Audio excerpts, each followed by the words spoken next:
I need to actually live to write new songs, because I never want to write an empty song or any song. I never want to write a song just to write a song. That doesn't feel right to me. Yeah, that's a good question, because this is a core memory of mine. I think this will stay on my mind since I die, probably, because that was like such a we made it moment. I mean, last year when I was like fucking rock bottom, had like wisdom tooth emergency surgery, all very, very stressful, very, very stressful. I've struggled a lot with my voice on tour, and actually I thought about quitting all of this. Future Palace have been impressing in the metal scene for a few years now with their tight songwriting and their emotional, powerful lyrics, and also their impressive visual aesthetic in their music videos.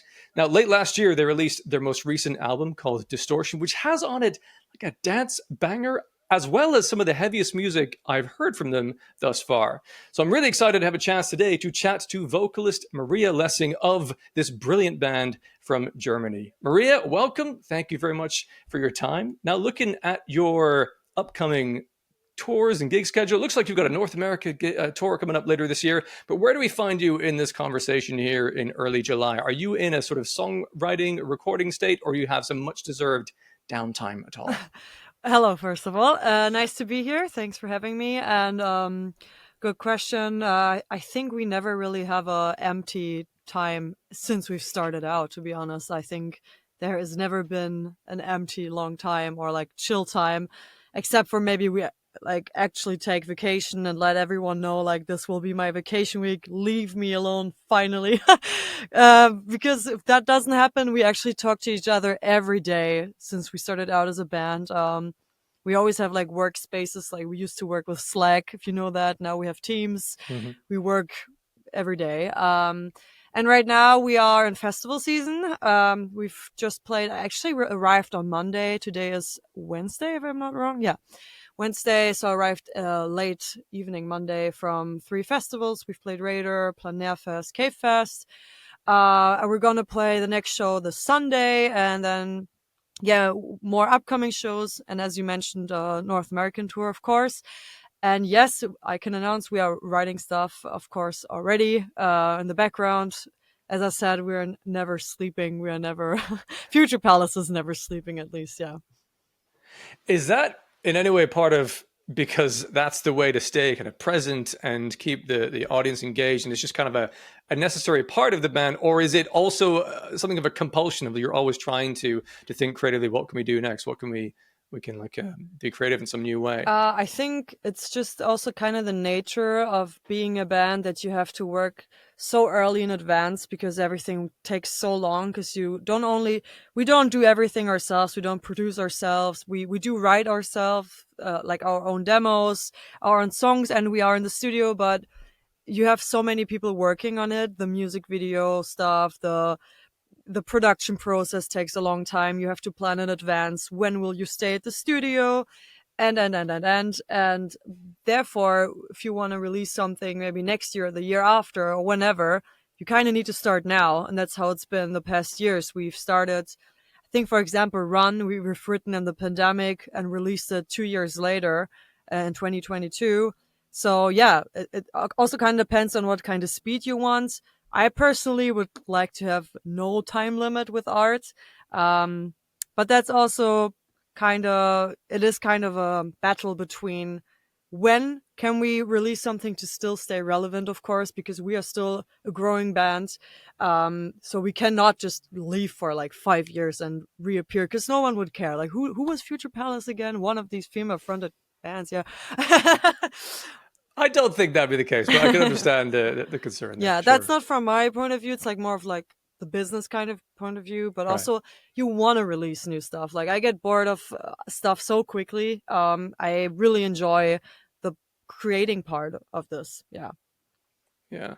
I remember I saw your Run documentary, and in that your drummer was saying that putting together 3 music videos within 1 week, and he was still kind of learning the drum parts off camera in between. Yeah. How much do you think that those kind of deadline moments help with creativity, or is it, as you were alluding to earlier, you'd like to not have that? Have you ever had the case where you've had ample time to work on something and get it to the final form you'd like it to be in a relaxed manner? Well, I think the most relaxed would have been our first album because we didn't know where everything is going and kind of had a time limit, but also not really. With the first songs, at least, we were like very open. We had goals. And I think now we are back to being a little more comfortable time wise because we've learned these past years. Where does time limit help and where does it damage the art? Because it is a balance thing. I feel like you kind of need to check this is when something should be finished, but it at least needs this time. And that's kind of where, especially me and Johannes, who's our manager and drummer, we kind of discuss here and there because I'm like, oh, I need more time. Like, I need to actually live to write new songs because I never want to write an empty song or any song. I never want to write a song just to write a song. That doesn't feel right to me. I think it was John Lennon or someone who once said, "Don't write new music if you have nothing to say. Like it's just useless for me, at least. It's. I don't want to do music like this, and that's why I at least need some time to live and gain new experiences or new thought processes or have some growth to write new music. And when I was thinking about writing new stuff, I was like, this is way too early. Like I'm still so similar to who I was then and then, but as I write, I notice, okay, no, actually, I've changed quite a lot, and I have new thoughts and new things I need to process. So yeah, it is a balance kind of thing. It's hard to tell. I feel like personally, there's no time limit for me. I would love to have like 3 years for an album, and just go in a cabin in the woods, or just travel the world and soak in everything and write authentic stuff. But yeah, it's hard to combine now. Yeah, you're dead right. I think there's been plenty of albums over the years by bands that have ended up being about life on the road. It's like, well, that's that's interesting for their first time on the road. You can write a lot of interesting things about that experience. But like, if that's all you're doing, then it must be hard for them to find the motivation Yeah, to actually you write. do you need like a lot of free time, or you at least need free time to get creative input. If you are burned out and constantly have the same scenery, I personally wouldn't know how to gain new ideas. And that's why I'm kind of happy that we still have a life besides Future Palace, or I at least try to get myself out there in the world and still experience things, or always be open minded or awake, kind of, you can say so. Like, no matter where I am, if I'm at the ocean or in a venue, I try to like really see everything around me and the things that are happening between people, like psychological things or thoughts that I have or growth that I notice. I just try to see everything as a muse, kind of, and write it down because there are many things, but you need to stay in this mindset all the time, which you can lose easily when you're burned out. Yeah. Sure. Yeah, if you're going to have a perspective on something, you need to first observe the points of view around you and then make up your mind. Hmm. And that's where you can have interesting art. Makes total sense. Now, in the rock music world, there can obviously be a variety of band makeups. What's quite unique, I think, about Future Palace is that you are a three-piece. I think that's pretty rare in the scene. I was wondering, what are the pros and cons that you experience for having the simplicity of the three of you, but also does that present its own challenges when it comes to realizing visions at times or live performances or whatever that might be? Yeah, to be honest, I think the biggest challenge is the fucking annoying question why we don't have a bassist. Like in every day, kind of, where we appear for someone, the first question is always, "Why don't you guys have a bassist?" I feel like this is actually the biggest challenge of not having a bassist It's for just us. answer that It's question. just we just since we started, which is 2018, we've been replying to this question over and over. Sometimes we just make up silly answers at this point because we're like so tired of replying over and over. But it started out with the three of us, and we were actually thinking about getting a second guitarist or a bassist at the beginning of when we founded the band. But we quickly realized, and that's also what I still think to this day, that the most important thing, or like thing, or the deal breaker with being a band is the combination of humans that are in the band.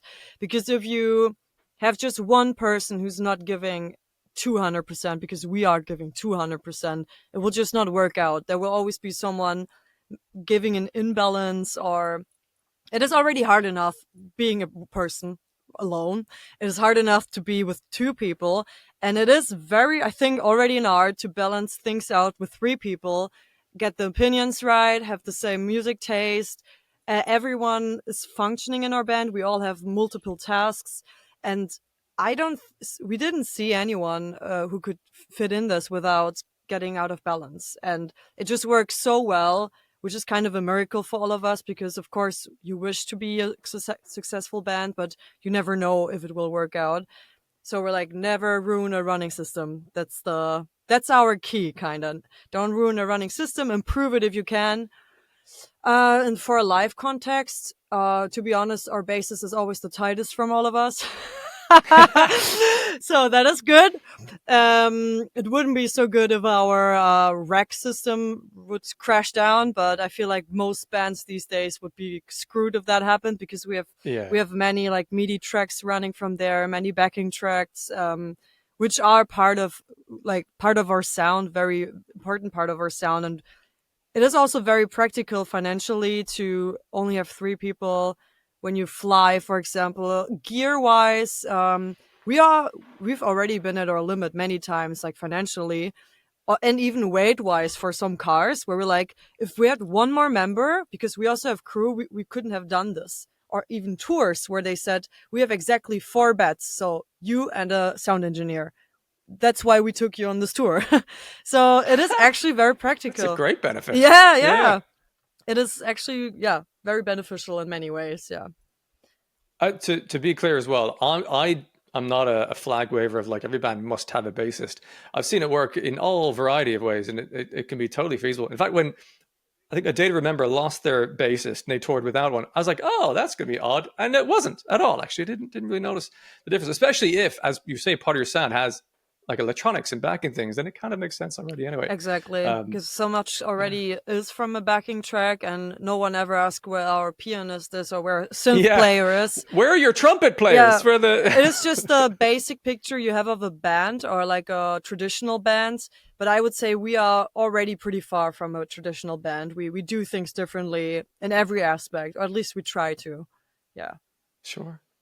One of the things I enjoyed as a concept that I did never really consider before from your documentary was you're talking about how you had what you refer to as like a positive panic attack when you came out of the COVID pandemic, played your first gig, and you suddenly went from having no fans, and then the online community, rallied around yourself. You developed fans, and then you played a show, and people knew who you were.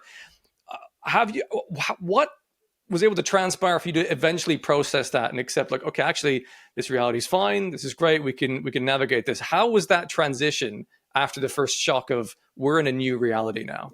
Yeah, that's a good question because this is a core memory of mine. I think this will stay on my mind since I die, probably because that was like such a we made it moment, even though it was only like 80 to 100 people, which now in Germany we play way bigger shows. And I feel like even playing huge shows, I didn't have that feeling. Like when we played with Electric Callboy, where we had venues with 12,000 people, it still didn't hit the same way because I don't know, you don't always realize things like or get them emotionally connected to you. And that was one moment where I could have like my guard down and really really feel what's happening. And I think that's kind of tricky because when you work so much for something, you are in this work survival kind of mode, and it's really hard to let things in and to really realize them and appreciate them. But that's what I also try to do, that I always try to stay awake and appreciate everything that's happening and not take it for granted and see it's real, because sometimes it just doesn't feel real. It still doesn't really feel real. And I still cannot really explain it to anyone. It is very crazy when you've been dreaming of something. Like for me, since I'm, I guess, 11, I've been dreaming of this, and now I'm 28. So to be there is it's just such a powerful feeling to see what you can do or that you can actually reach your goals. It's just it feels like magical somehow. And I appreciate it every time I go on stage now, and I will never take it for granted. And I'm also scared of losing it, of course, all the time. Like you never know how long something will last, but at least I've been there and I felt this. But yeah, I don't know. We're still in it. It still happens. Like from year to year, we grow and new crazy things happen. And you're like, what? Why are we there? And I actually, it happened to be that since we grew quite fast, I would say, or at least the audience or the shows we played got bigger, I am developed some sort of imposter syndrome to this day where I feel like, all right, now, I don't get why people are here. It's like, I Right. actually am not that good. Like, I'm still this person from, like, I'm still this like 11-year-old Maria in my head. And I just come from like nowhere. I had no big lessons or never had big money. And I'm just like a normal person. And then when we played Hellfest, for example, which was just a few weeks ago, I got so angry at myself because I had some issues with my sustained vocals that day. They were breaking here and there because it was like 36 degrees, and I haven't had much time to rehearse. And it was like a live stream, and then I was like, oh my god, I don't deserve to be here. Like, I'm not good enough to be here. I am being compared to top bands like that are constantly touring and live from this and are just so good, and just me is being compared to these people. Like, I'm just me in my head. And that is a very, very high stress level and pressure because I'm not from some like musical, extremely well trained family or something. So yeah, it kind of turned into pressure also somehow because now we are suddenly on these stages and I feel like, oh my god, it's too quick or I'm just not good enough. And I kind of have to accept that we are there and that people like us. And all I can do is try to get better. And that's what I'm doing. I'm constantly trying to improve as an artist, songwriter, singer, human, whatever. So yeah, it's like nonstop improvement, hopefully. I would say that that feeling of imposter syndrome is pretty common, as far as I can tell. That's something a lot of people will experience. Do you have any kind of mindsets or techniques that have helped you kind of get through those moments? Go like, I'm just going to go and crack on and do this. And can you quieten that voice for the purpose of getting yourself on stage? It'd be no easy task in those moments. Yeah, I can. It's very interesting. When I was younger, I was way more confident with my like singing and stuff. But the older I get and more successful, the more I like actually think about it and compare myself. I don't know why that happens. But one thing that really helped me was actually this year, I think. This year or the end of last year, because I still struggle with it. And I've started doing vocal coaching, and my now coach gave me a little book with affirmations. And first of all, you think like, oh, that's like, oh, cringe or whatever. But yeah, I like that stuff. And I took it with me on tour, and I struggle a lot with mental health on tour. And I was at these moments again where I thought, oh my God, my technique never improves. I always struggle with like vocal, not damage, but like tiredness of vocals on tour. And I have to be very disciplined, and I cannot really talk after shows. I have to stay silent, which pushes my depression. It's a like an endless circle. And then I opened up her book for the first time, I think, and I just flipped through it, and the page popped up where it says, "Your potential is limitless." And I was like, "Oh my god, this is like such a simple sentence," but that's something I didn't believe anymore. I think that's something that young me or like childlike brains think, that you have no limits because you like fantasize about things. And the older you get, I feel like you limit yourself very quickly. And then when I read this, I'm like, you know what? Fuck yes. Like, my potential is limitless. I'm just gonna lie to myself now. And I feel like this sentence shifts something in my mindset and actually gave me some hope again, because I was like, if it is limitless, there's so much more I can improve and work with her. And since I've started with her, I've been able to remove a lot of things that went wrong with my voice, and I've became more comfortable with screaming and also with clean singing. And I'm still in the learning process, but this mindset is something, or the sentence is something I tell myself now before I go on stage every time. It's like, your potential is limitless. Even though if it's not the best right now, you can still improve and never limit yourself, kind of. Yeah, that's what helps. Well, that's fucking awesome. And I'm delighted to say as well, I saw your show in, it was the Garage in London Oh, a few months ago. And I think you were saying that you had a cold at the oh time, or yeah. you weren't completely 100%, but you were still pitch perfect. I'm sure like on your side, you would have to work harder to like correct from what you would naturally be doing. Mm. But, and even you had an acoustic song, which no voice can hide behind. So like clearly you've got the chops, and I guess it's allowing yourself the belief to go like, all right, yeah, let's go and do this. Yeah, thanks. Back then, actually, with this London show, that was like when I just started working with her, because on that part of the tour, I was struggling with being sick. And that just killed me so much because I was like, I've worked so much for this. I've took so many classes and tried to improve, and still I'm back at this point when I get sick, I have no control anymore. And that's what like kind of makes me so angry when you lose control as a singer. Happens very quickly when you get sick because the voice is so sensitive. Hmm. But I'm still glad that I now found ways that even when I'm sick, that at least I can do this bass performance. So yeah, I'm glad you didn't realize, because of course I will always see these shows and be like, oh my god, it's the end of the career. Yeah. Yeah, no, your experience in your head is not the same as the audience. They God have no bless. idea. Yeah. Yeah. Yeah. No, went great. Thank Well you. done. I also appreciated you took a moment during that set to talk about like how you can, relate to, you've been through mental health challenges yourself and depression and anxiety, and how like we can all actually, we have support with each other, and we can have unity.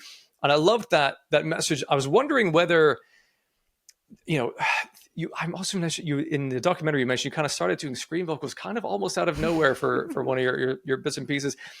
Is there something about screen vocals that helps you deliver some of those messages in new ways, or express your emotions in a way that's like an extra lever you can pull in your songwriting? Is that how that translates? Absolutely. I think that's why I started listening to metal in general. Because when I was like a very young teenager, or like when I started to become a teenager, I actually didn't listen to metal besides, if you can say, Linkin Park. That was like the heaviest It stuff. counts. Yeah, that was like the heaviest They were stuff. pretty heavy back then. Yeah, that was like the only scream music I've listened to. I remember my first boyfriend when I was 14, he listened to Parkway Drive, and I would be like, that's just noise.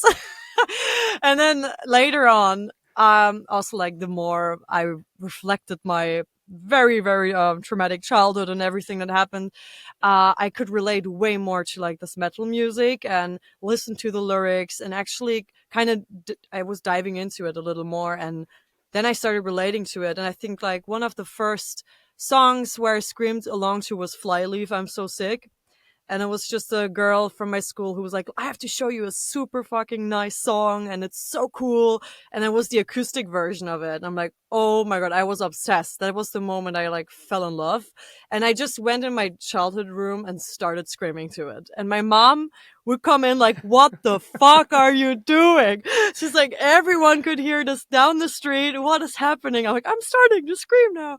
Um, so That's I, so so cool. I kind of unlocked, or tried to unlock this like skill very early on when I was around 14.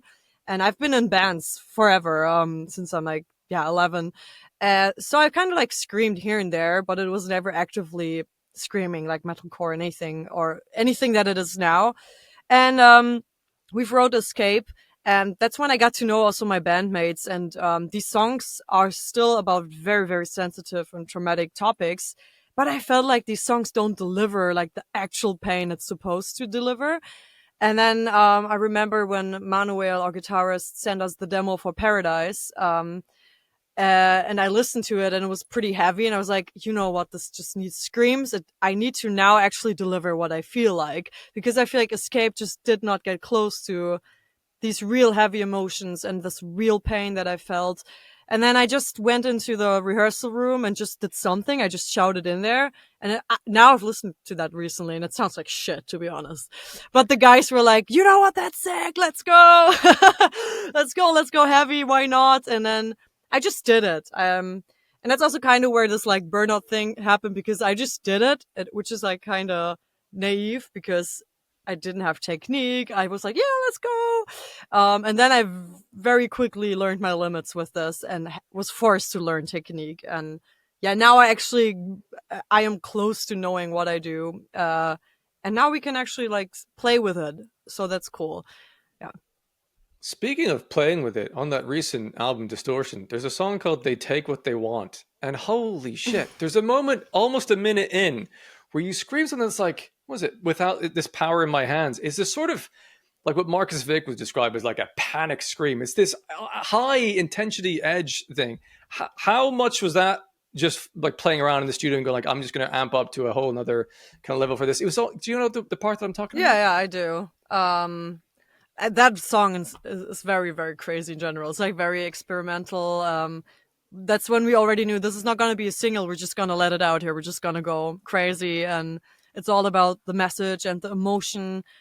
And I have to now think back. We've recorded this. Oh my God. Yeah.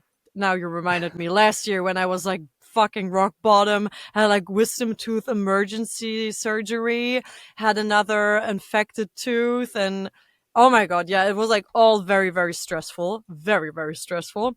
I've struggled a lot with my voice on tour. And actually, I thought about quitting all of this. So that album, when I screamed, I really meant it. Like I was very much on my limit. But also, I was better than I was at Run because I've been touring so much and kind of learned how to scream. But that was before my first ever screaming lesson. This entire album, I had no screaming lessons ever. Now that's why I'm excited to write new stuff. Now I've actually learned how to do that.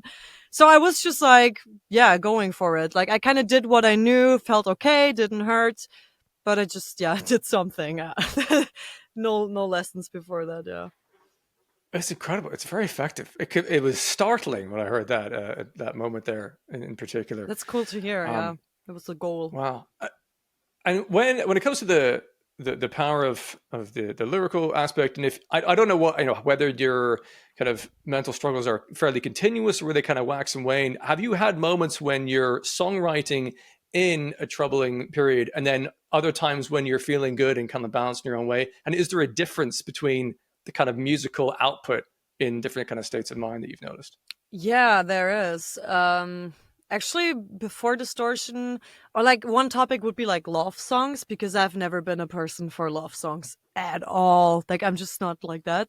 But we have a few on this on Distortion. We have Decorabia and we have Amethyst, and that's just something I really didn't think I would do. But that's just what happens when you when you live. Like you change, you meet new people, you get new feelings. Things become different, like important to you. But yeah, I've had that moment when I felt a little bit better, and I was like, I have no idea what the hell to write about now because I feel good. That's not good. I need to feel bad again because it's so easy to write when you feel bad, for me at least. And then I came to this point where I actually got sick of writing the same songs about being depressed because it is very repetitive, the thoughts and the process. And I even have this in a song that I got tired of writing the same songs. And then that's kind of what I did with Distortion. I just tried to get different emotions in there, like touring. Rays of Light, for example, is just about what the hell is the point of doing all of this? Like, why am I here? What's the day? Um, like, life is passing by. I don't feel anything. Like, I don't even exist. I barely meet friends. I barely have fun. I'm just like chasing this goal and I don't know what for. Like I've had many different emotions that I then kind of focused on when my depression was maybe a little bit less there or visible. Then I actually saw other areas in my life that were very loud, or the people around me or the people I love who suffered. There's just always something going on in my life, so it's easy for me to create lyrics, and I think so much. I always like have many thoughts and I write them down, and then later on it's easy for me to write a song about it. And also there happens so much in the world. For example, the Echoes of Disparity is way more about about the world in general, just as they take what they want. And that's things I couldn't calculate or couldn't think that they would happen, but of course they influence me as well. Like, oh, what is going on in this world? And it makes me feel very uneasy, and it feels like peace could be gone any second. And yeah, I feel like this is exactly what this album is about. It's just like exactly in the time it was made, it reflects everything that happened in the time. Yeah. Yeah, it's a pretty spicy time to be alive in the world. Feels like, we're just kind of getting through. And sometimes what you need is a metalcore synthwave disco dance banger like Decorabia.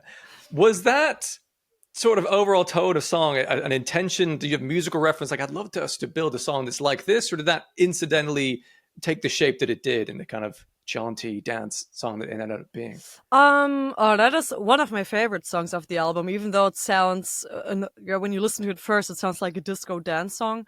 That it was just very weird timing because, Manuel and we don't talk when we write songs, really. We just talk through the music, which is kind of cool. It's like, I think we will keep doing that. And then, he sent this demo for Decorabia, I think very close to when I've had this very, very sad, situation with my partner who suffers from depression. Yeah, and it got very, very low. And I'm so happy that everything happened the way it happened. And he went to therapy and a clinic actually. But that was like the first time, or not the first time, but that just made me realize again how horrible it is to watch someone suffer from depression. I felt like it was way worse than me suffering from depression because I don't know, it's just worse for me to watch people I love suffering. So the topic itself was super, super sad, very, very sad. And then I listened to the demo, like Manuel just did this dun, dun, dun, dun, dun, dun, and it started, and I was like, this melody is like happy and sad at the same time. And it sounds like I feel like an East European sad dance song and like a sad disco. That's when I listened to it, I felt sad and happy at the same time. And I was like, oh my God, this is exactly how the situation feels like when you love someone who also suffers from depression. It's like love is so beautiful, but then you're so scared and like this bittersweet, ambivalent situation. Like I couldn't put it into words really. But then when I listened to the song, I'm like, yes, like this is exactly how I would love to deliver this because that's just how it is. And that's how I tried to make the video look like. You're in a disco, but it's filled with demons and you're like in a rose red love relationship, but also it could end anytime because you don't know. And it's a very dynamic situation, and so is the song. And I feel like a lot of people wouldn't even realize how bittersweet it is until they listen to the lyrics and like, oh my God, actually, like, what the hell is this about? Like, but yeah, that's kind of how it went with this song for me. That's cool. Yeah, I'm one of those folks. I listen 98% of it to just the music, and then every Me once in a too, while, actually. a lyric will cut through, and I'll be like, "Oh, hang on, hang on." Like if I'm in the right mindset, and I go, "Oh no, this song now feels like it's about me. What do I do?" That's a wonderful thing. That's a great song. Thanks. Fabulous. Now I feel like you're clearly a long time fan of metal music. I feel like we're in a great spot in the metal scene right now. I mean, Spirit Box this week just went on national television in the States and didn't play a song with a single melody sung. Yeah. That's an incredible thing that's happened there. So that's amazing. And also, I think generally, lyrics wise in metal, there's a lot more positivity. There's a lot more like understanding of each other and connectivity that way, and certainly in Future Palace. So what are you seeing on your side of like how do you evaluate where the metal scene has developed into? What's going well, do you think, for it? And is there anything you think, because we're not going to rest on our laurels, what do you think we could improve, and what progress still needs to be made in the realm that we find ourselves in? Yeah, actually, I saw that too, that they were at Jimmy Kimmel, I think, and I was like, that is Yeah. so cool because I don't know, it feels like I'm just at the exactly right time to do what I'm doing right now. Like it just built up for this. It's almost insane. How well it all aligns. And also the messages we're spreading have perfect timing.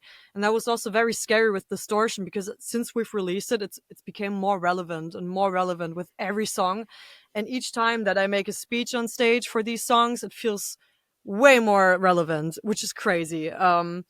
So yeah, but that's also sad because that shows how you need to still work for things in life and for rights, and nothing should be taken for granted. And you should always be sure to spread the morals that you are confident with or that you want to spread in the world. And that's kind of what we do. We try to just tell people what is okay for us and what isn't. And as I'm a woman, there are still many things that are happening to me, like inequality or inequality, being mistreated by people, or just countries banning rights for women, for example.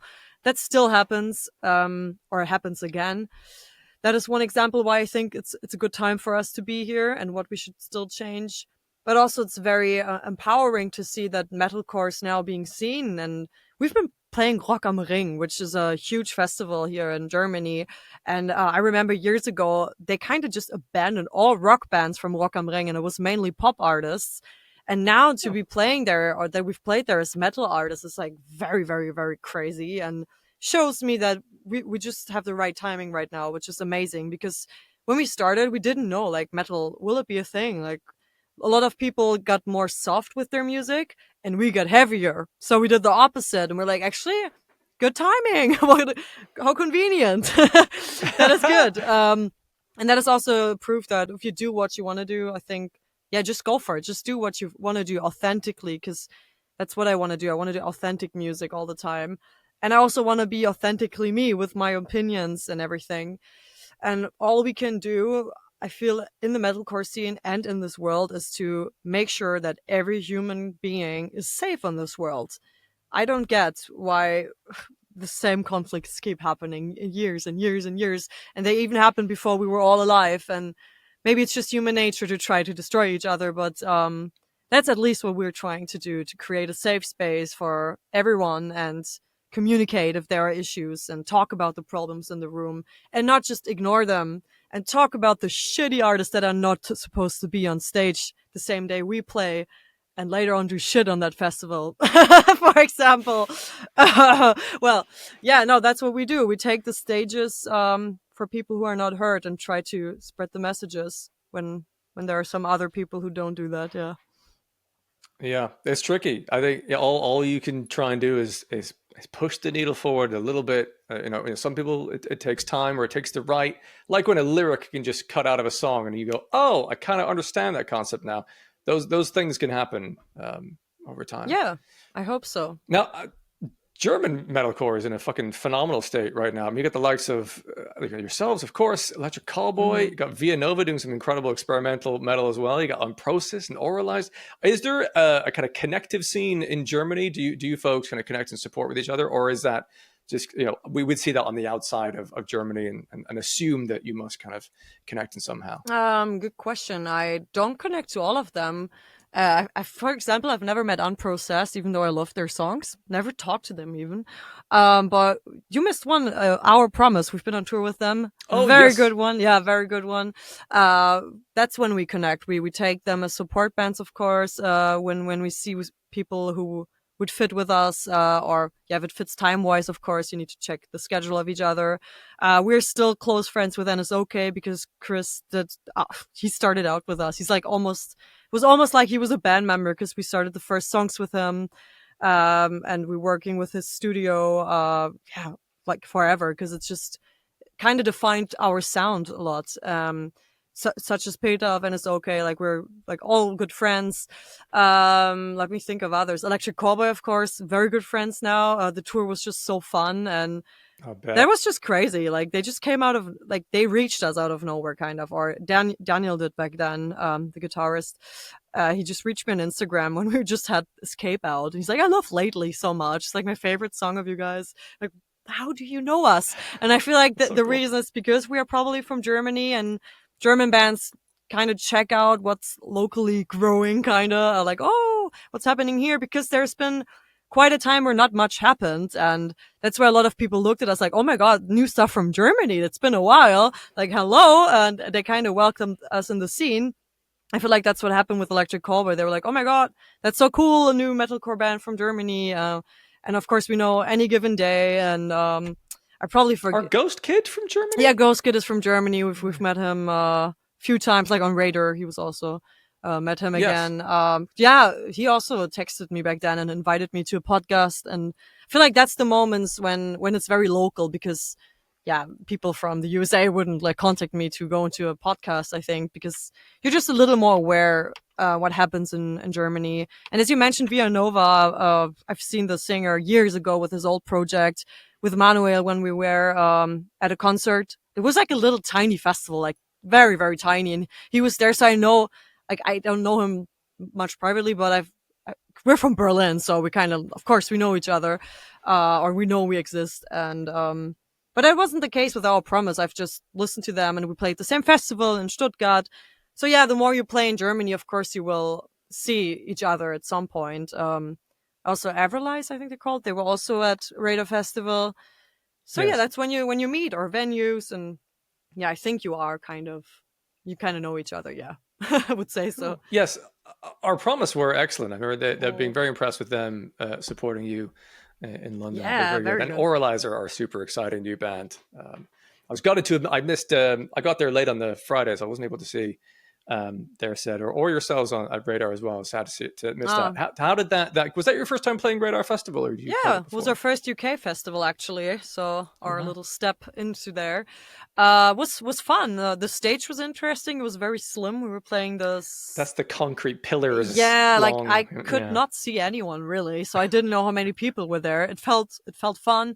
To be honest, the in like our sound on stage was also pretty crappy because it sounds shit, but our production is built for these huge festival stages we've played on the past shows, and then it is very hard and challenging to switch these amount of sizes all like again and again and again, and technical wise it is very annoying. Like your in-ear sound is completely different, like not comparable to an open air Rock am Ring or Hellfest show, and then you have to keep right. switching and adapting, and also adapt with your performance of course. But it was still so much fun because it's just always fun to be in the UK, and it always feels very special to be there. We've done the feature with Charlie there, for example, of his Everything Unfolds, which is always super, super cool to do.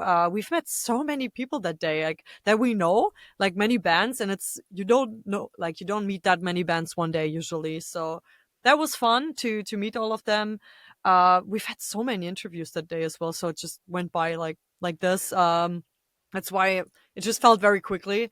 I have to say the UK fucking catering will always suck. I don't know what's up with the UK. Like, what is going on with you guys? Because Almost tasteless. not even that. We had salad, No. no dressing, and fries. That's it. That was dinner. And we were starving because we were like coming from a flight and stuff. And I'm not going to critique the festival itself. It's just like a UK thing. And I don't know why.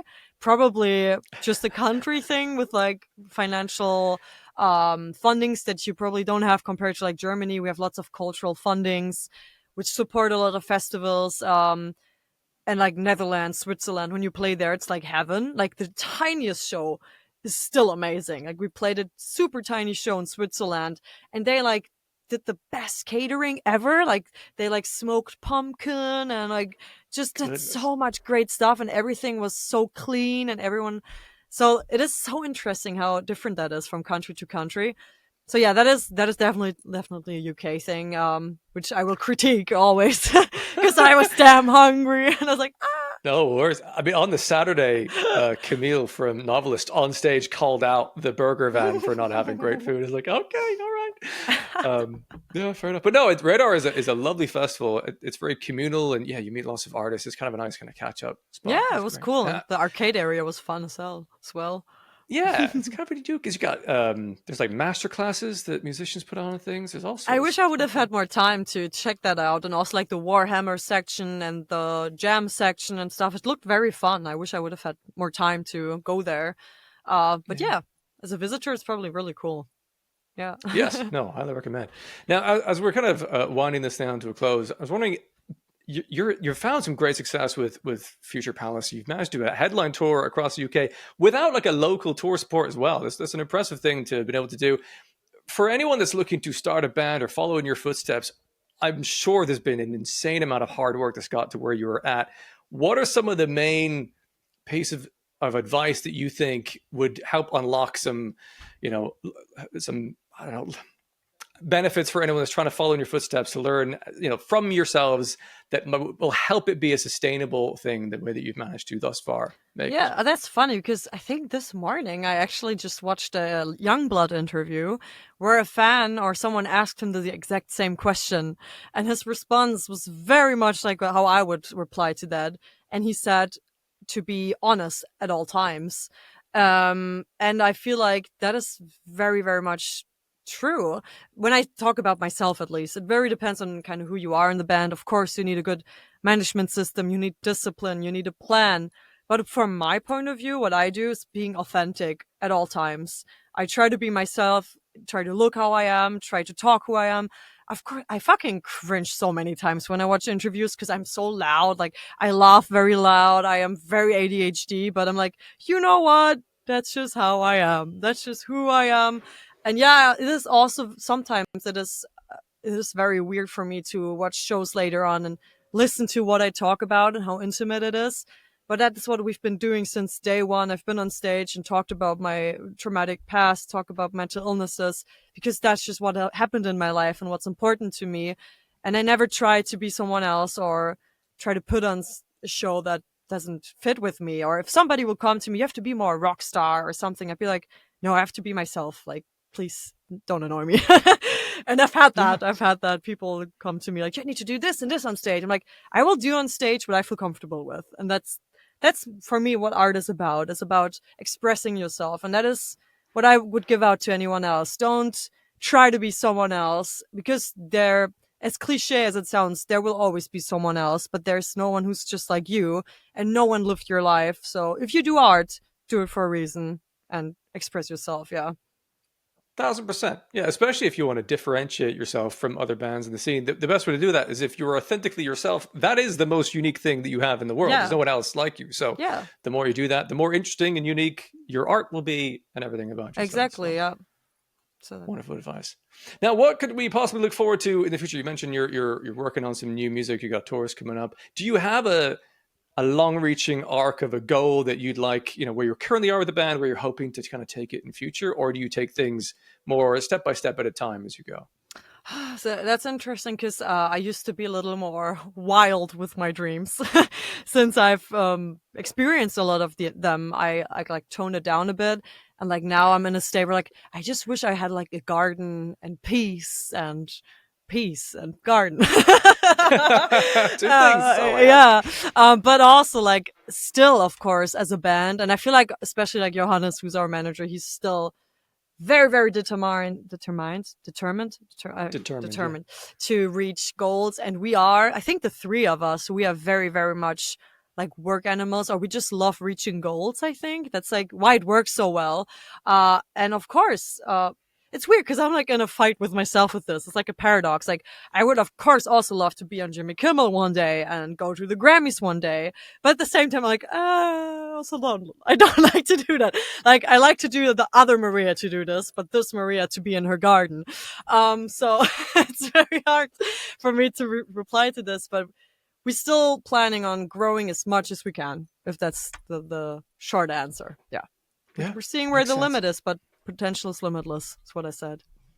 There we go. What a wonderful way to close. Thank you so much, Maria, for your time. Best of luck with the festivals and the tour that you have coming up, and the next record as and when that happens. Really appreciate your insights behind your band and the songwriting and things you've done here. So thank you very much again. Cheers. Thank you. Well, I thoroughly enjoyed that conversation with Maria from Future Palace. If you're wondering why I look so sweaty, it's a couple days later that I'm recording this little outro, and it's 30.5 degrees Celsius in this studio. What is happening in the UK right now? Oh, wait. Like, I'm even wearing white to try and reflect some sunlight during the day. Anyway, that was a great chat. Thoroughly enjoyed that. I'll make sure to put some links in the description to Future Palace kind of online presence, bits and pieces, so you can keep up to date with their tours and gigs, and also their new music as and when they release some of that. So do look out for that in the description. Thank you for listening to this. If you enjoyed this interview, make sure you're subscribed to this podcast on whatever platform it is that you're enjoying this from. And if you're enjoying this on Spotify or Apple Podcasts, please give it a 5-star rating so that others can find these conversations as well. Anyway, thank you for being here. Hopefully, you'll enjoy another interview like this very soon.